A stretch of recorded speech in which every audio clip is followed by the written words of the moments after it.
சுக்கிர பேச்சு. சுக்கிரன் உச்சமாகின்றார்.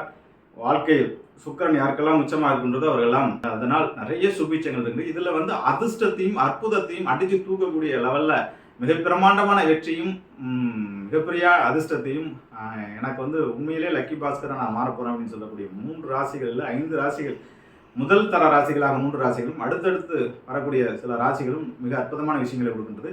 அந்த வகையில் இது முதல் தர பலன் என்று சொல்லக்கூடிய வகையில் இந்த சுக்கிரன் போய் உச்சத்தில் அடைகிறது பார்த்தீங்கன்னா சுக்கிரனுடைய பார்வை, அதாவது ஏற்கனவே குருவின் பார்வை பெற்று கன்னி ராசி அசத்தி கொண்டிருக்கின்றது.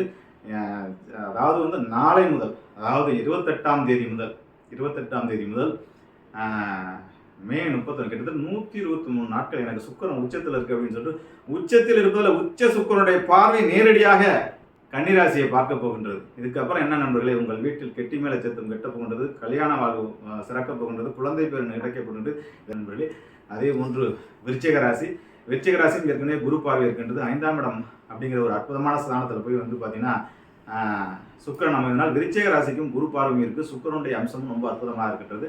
அதை தாண்டி கடகராசிக்கு அஷ்டமத்து சனி பதிவுப்படுத்தி இருந்து கொண்டிருந்தாலும் அதோட பாதிப்பை குறைச்சி பாக்கியஸ்தானம் நமக்கு 9ஆம் இடத்துல போய் குரு உச்சமாகிறதுங்கிறது பெரிய யோகம். அந்த ஒரு யோகத்தையும் கொடுக்கக்கூடிய அற்புதமான சூழ்நிலைகள் நடக்கின்றது நண்பர்களே.